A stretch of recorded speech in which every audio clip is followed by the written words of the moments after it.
Hello, we're going to make some granola bars.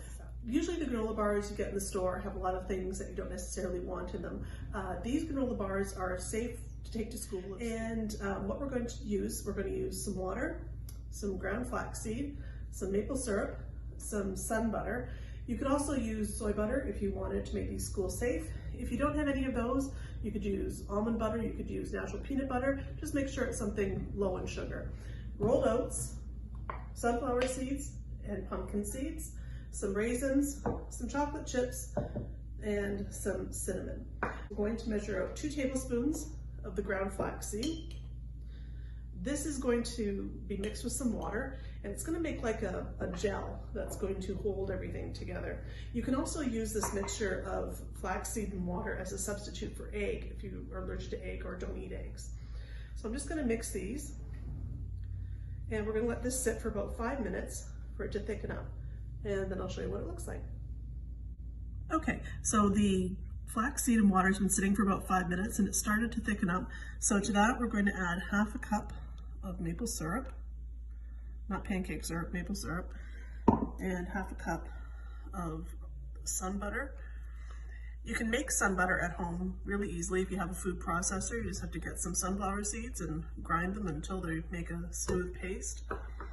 And we're going to mix that together.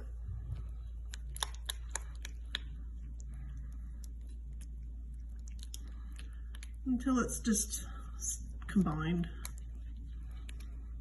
It'll make it easier to mix the other ingredients. Okay, so that's looking pretty good. Now we can add the rest of the ingredients. We're going to add 2½ cups of rolled oats. And you don't have to be super exact with these measurements. The rolled oats. Now we're going to add half a cup of raisins. Then we're going to add 1/3 cup each of the pumpkin seeds and the sunflower seeds. And we're going to add 1/4 cup of mini chocolate chips and 1/4 teaspoon of ground cinnamon and a pinch of kosher salt. And then we're just going to mix all that together.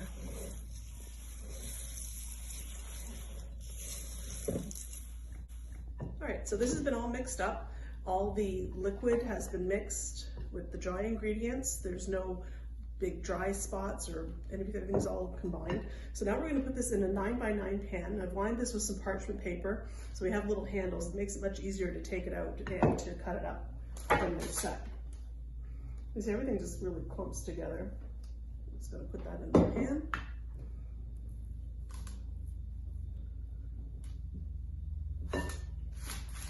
And press it in. You want to pack it in really firm, otherwise the granola bars will just fall apart when you cut them. So you can use a spatula for this. You can use your hands. If you're going to use your hands, I would leave them slightly damp, or you can use a glass with a heavy bottom and just pack that in there. And we're going to put this in the fridge now for 15 to 20 minutes, and then we'll come back and I'll show you how to cut them up. Okay, these have had a chance to set now, and I'm going to show you how to cut them. If you made the little handle, you can just lift them right out onto your bench. You can use a knife or a pizza cutter. I like to use a bench scraper. That way it doesn't drag. You can make nice, neat cuts. So it's just kind of follow a method of cutting in half and then cutting in half again.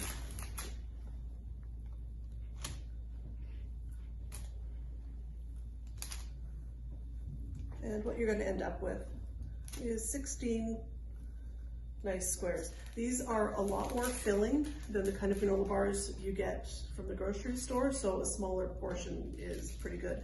You will want to wrap these up individually in pieces of plastic or foil, stick them in the fridge. Your kids can grab them when they need a snack, and you know exactly what's in them. I hope you enjoyed this week's recipe, and we'll see you again next time. Bye-bye.